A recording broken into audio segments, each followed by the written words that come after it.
Y'all looking at me, so I'm going to tell you why I feel churchy. I'm blessed. Are you blessed today?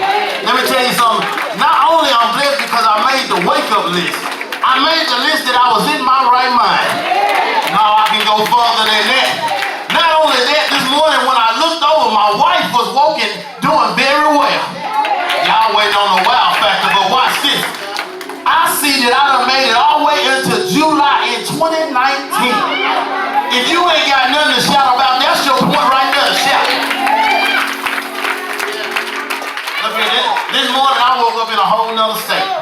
I was in Missouri this morning, but guess what? God allowed me to drive 2 whole hours and beat some of y'all to church. But he allowed me to get here safe and sound. That's enough to tell him thank you. Y'all ain't ready to go with me. Y'all will be ready in a minute. Y'all will be ready. They gotta get warmed up. But giving honor to God for my being here. Y'all take your seat, take your seat. We ain't gonna be in here long. Y'all just because I got fooled up when the kids were singing your anointing. Father, and you should ask him for the anointing. Y'all act like y'all don't want it. That's all right. That's all right. That's all right. I got mine and I'm gonna keep getting it. As long as he give it to me, I want it. Giving honor to God for my being here, to Reverend Paisley in his absence, to the beautiful ladies that's up here on the roster with me, the fireball herself, Miss Cato. Give Miss Cato a hand. God be the glory. When my wife said, baby, I want Miss Cato to do praise and worship. And boy, when I hugged her out front, I knew it was something about to go on. Then when she took the podium, I already expected what was going to go on. Sister Ida, God bless you. Reverend Womack in his absence. To my beautiful wife, Minister Jones over here. Then I'm proud. I got to fix myself for this. Got to fix me. To the newly Minister Jones, my brother. See, y'all barely clap, but that ain't for y'all. That's for him. Brother, if you want to come up here with me, you're more than welcome. You good? Then I got my beautiful mama in the house with me on today. Y'all know I feel good when I got family with me. Y'all my family, but when I got mama with me, it's something special. We was in Missouri yesterday. We celebrated her birthday was on the 8th. Malia's was on the 7th. Kamaya's was on the 9th. Neville was on the 2nd. So y'all know my pocket's light, right? Huh? Oh, it was the 1st. My bad, Neville. It was the 1st.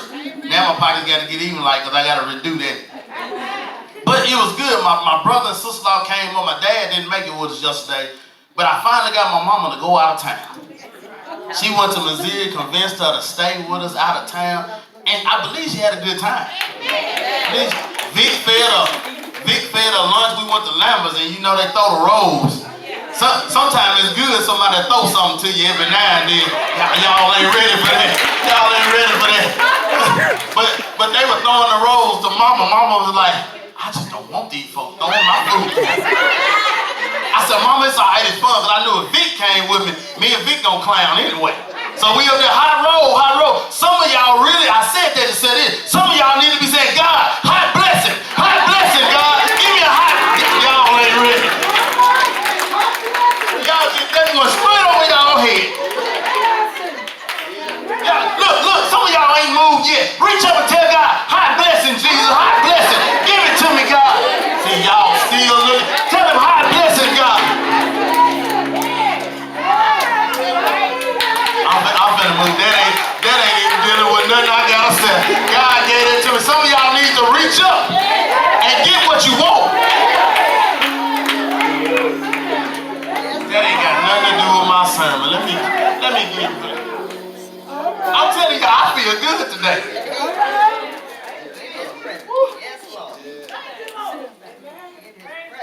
Somebody just needs to reach up. I feel that thing. Somebody needs to reach up and say, blessings, God. Blessings, God. If you really want it, reach up and ask him for it. Hallelujah.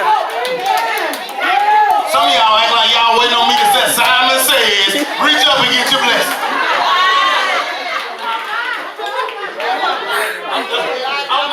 I'm moving on that. See, if you know something different, you got to do something different. This thing costs, it's a cause and effect thing. For what you do, it's an effect after what you do. Y'all see? I think y'all just waiting on God to just say, here, I'm going to give it to you. But guess what? If God bless you according to your praise, how many of y'all will still be here? Because there might be some cancer survivors in the building that didn't give up.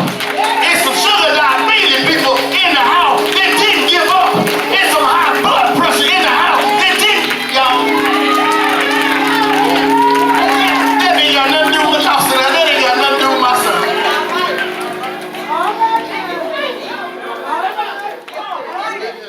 Man, my God, boy, if I could just give y'all half of what I got right now, we would tear up Blair Chapel. Reverend Paley would have to do an insurance claim in here just if I give y'all half of what I got. And I ain't talking about no money. I'm talking about half for the oil, half for the spirit, half for the blessings. I was sitting over there trying to contain. That's why I got up and walked out, because I was sitting over there trying to contain myself. I started to come up and say, Kato, let's go right now. I had to contain myself because y'all sitting like God ain't never done nothing. Let me call up a recognition real quick and I'm moving. Was it a funeral yesterday? Let me see. Let me look. Lynn, do you see anything? Do you see any bodies over here? We made the wake-up call. That's enough to celebrate.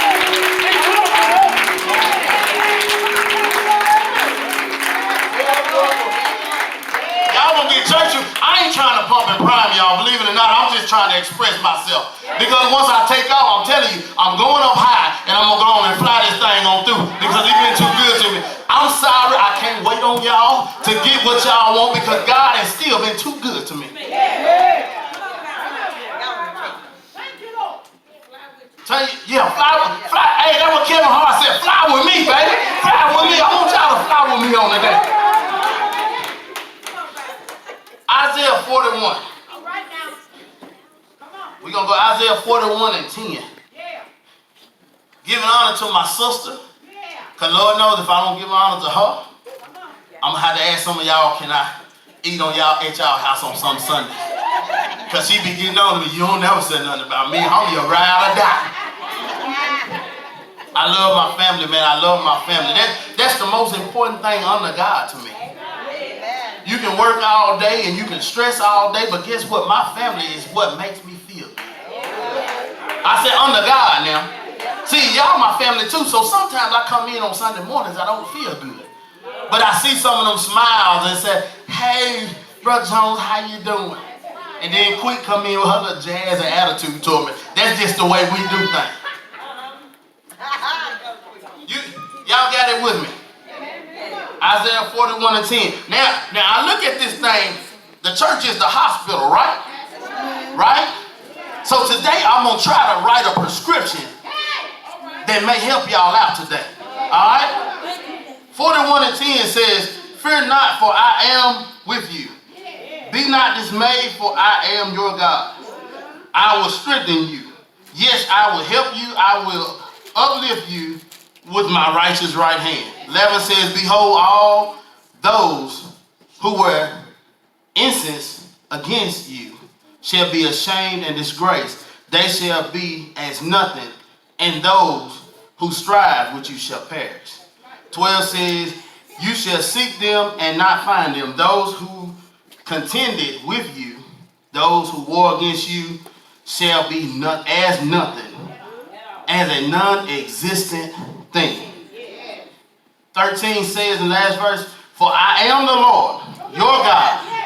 Somebody say, your God. Your God. I am the Lord, your God, will hold your right hand, saying to you, fear not, I will help you. Hallelujah. Now understand, I'm here today just to give you a little bit of prescription that may help you along the way. I asked God to give me something for you, so I'm going to give it to you.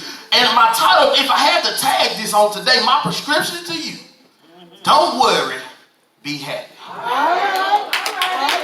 You can high five 2 or 3 people if you want to and tell them, don't worry. Wait a minute, wait. I said, y'all can high five two people. I didn't see number one row move. But that's all right. I told you, I ain't gonna wait on you. Don't worry, be happy.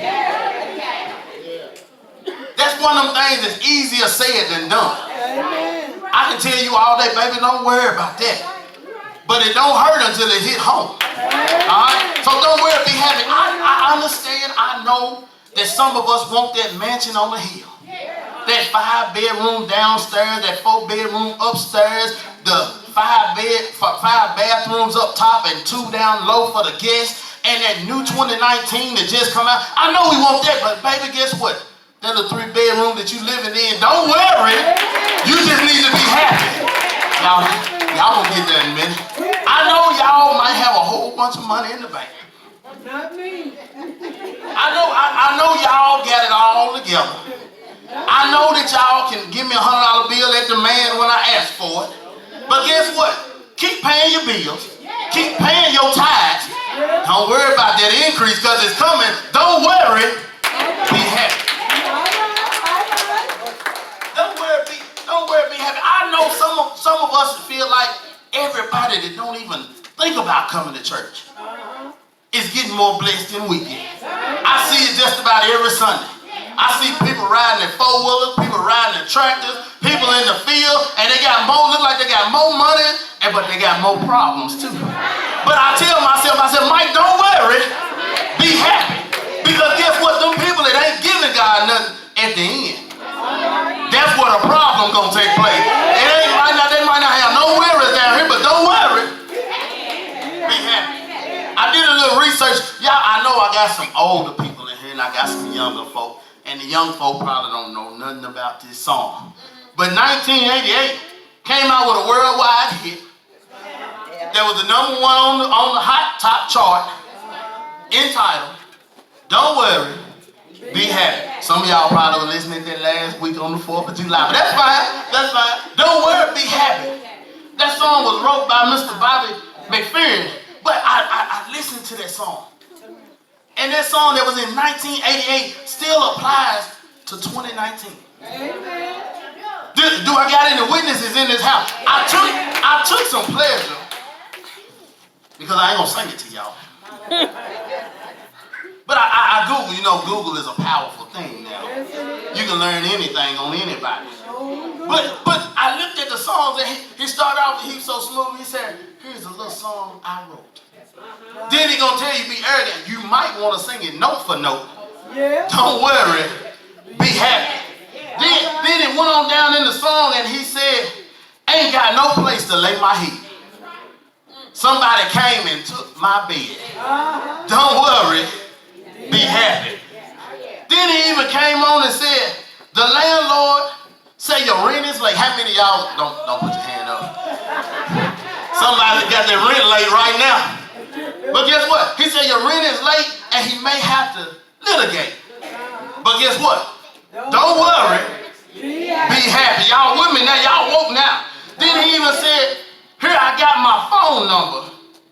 When you worry, call me. Then he said, I make you happy.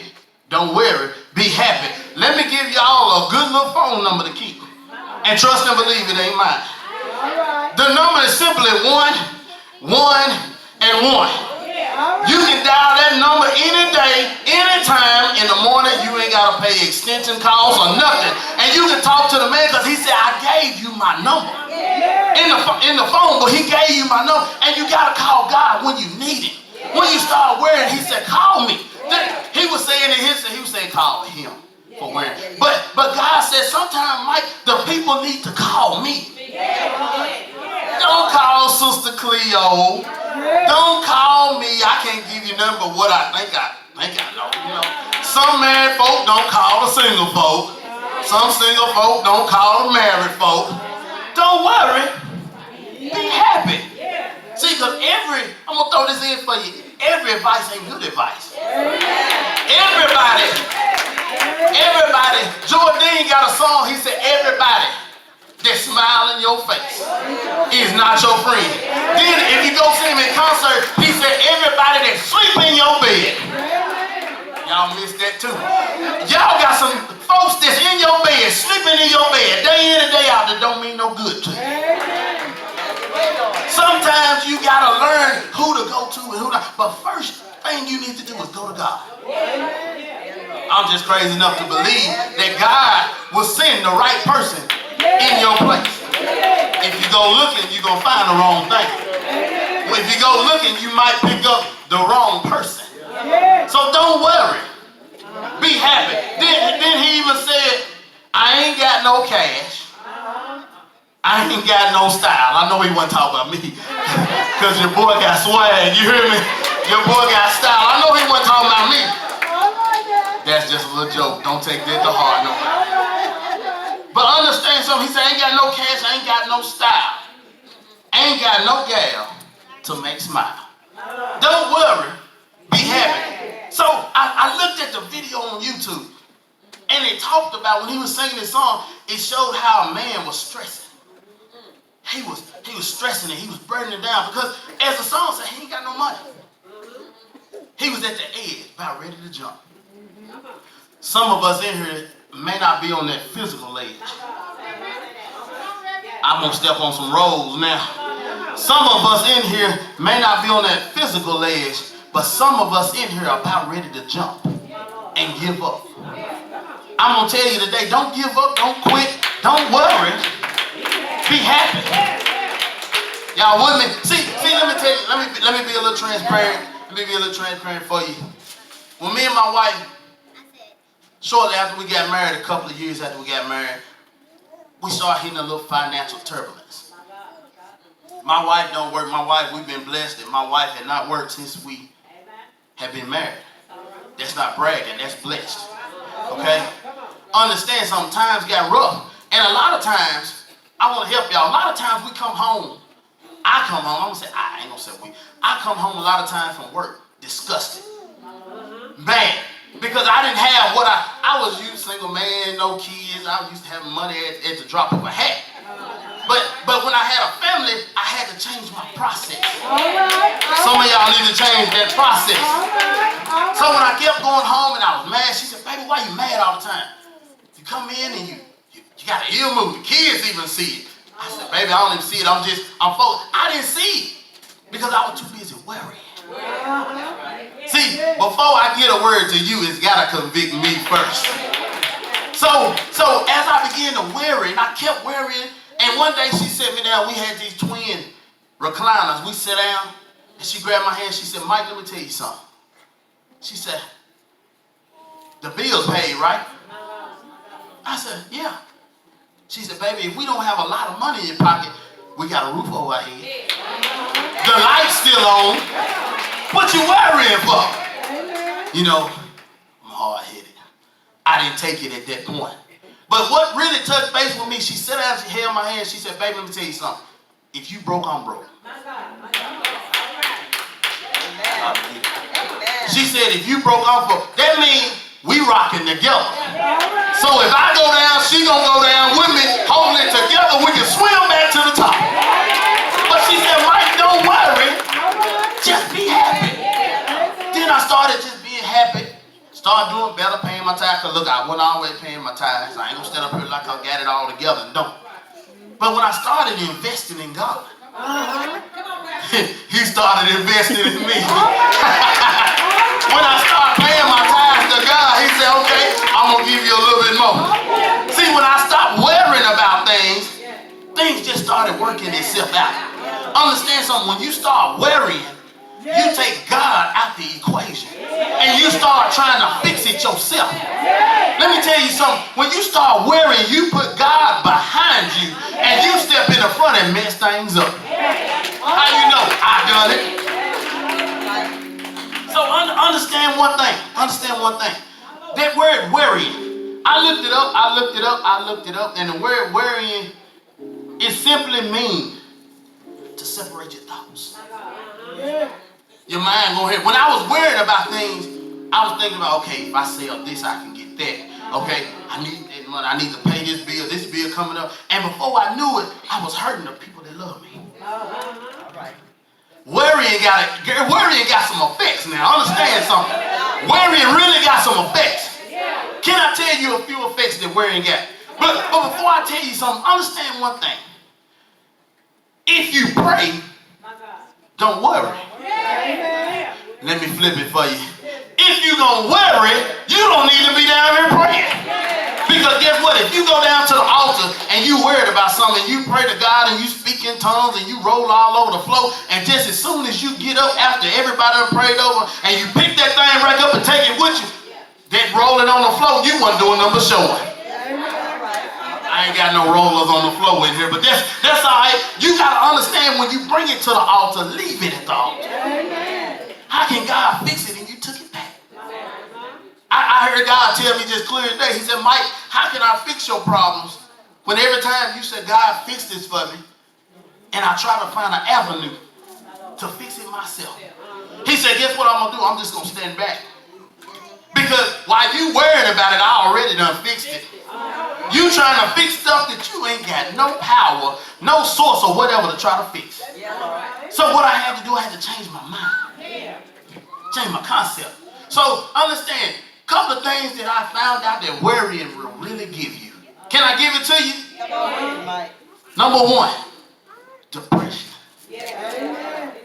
Depression causes strokes, causes high blood pressure, causing you to stress out over things that don't even matter. Anxiety, stress. Let me tell you something. I looked at depression. So I had to go to 2 Samuel. 12 and 15 talks about how David and Uriah had a son. And that son got ill. Okay? That son got ill, and David went to God pleading and begging, trying to get him healed. God didn't heal the boy. So guess what David did? David got himself in a depressional stage. He started fasting. They said he was fasting, laying on his face. He wouldn't eat. He stayed out on the ground. Now, I know some of us, we get in that depressed stage, and we do the quite opposite. We start eating everything that's not tied down. But understand something. David was depressed. So, as David was going through this transition, his servants came, picked him up. Come on, man, you need to eat something. I'm going to paraphrase for me. He was saying, hey, you need to eat something. Get yourself together. David wouldn't eat. He was in that depressional stage. So let me help you out. What David did after he laid there, after the Bible said the 7th day passed, the boy died. Now watch this. The boy died, and the servants came and told David that the boy died. David immediately got up. He immediately got up, cleansed himself up, anointed himself, and began to eat. Now that tells me during the sickness, David was depressed, but it sounded like David was a little mad. Because God wouldn't do what he asked him to do. So after he anointed himself, cleansed himself up, his servant looked at him and said, man, what you doing? You backwards. You done came and you done ate. You done cleansed yourself up. You done anointed yourself. And this is what David said. David said it exactly. He said, God. He pleaded to him. He kept pleading. But then David said, can I bring him back? David already figured it out. It wasn't nothing that he could do. Ain't no sense in worrying because God already got it. So you might as well just go and be happy. You got to pick up. Now, let me tell you something. I know we lose loved ones. I've lost some dear people that's close to my heart. But at some point in time, you got to be like David. You can't bring them back. Amen. David said, I can go to him, but he can't come back to me.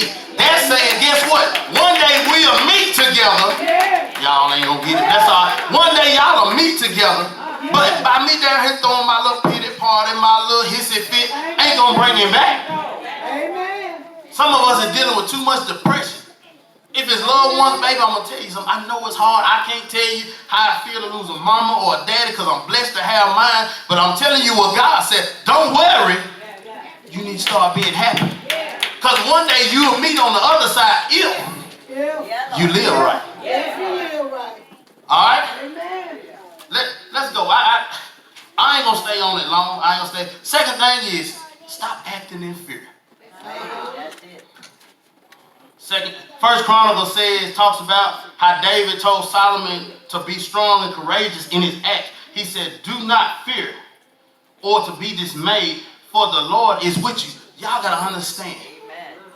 Some of us got better jobs out there waiting on us, but we too scared to move. Amen. Some of us got a better house out there if you want it, but we too scared to get on our face and pray about it. You need to start acting like God is on your team, like God is on your side. We sit here and do you not know God did not design us to be fearful? He's designed us to stand boldly. If I know God is on my side, guess what? I ain't worried about what nobody said, what nobody do, because guess what? God got me. Okay? Understand something. Also, too, Matthew says, do not worry about, Matthew 6:34 says, do not worry about tomorrow, because tomorrow will take care of itself. Don't worry. Be happy. I remember what they used to say, don't put off for tomorrow for what you can do today. We need to stop worrying about all our problems and start living a happy life. Some of us come to church frowning, knowing God just cleared you a counselor, and you still mad. Some of us didn't have money to pay no bills, and we still sit here and still be mad. I'm gonna hit your roll in a minute. Don't worry.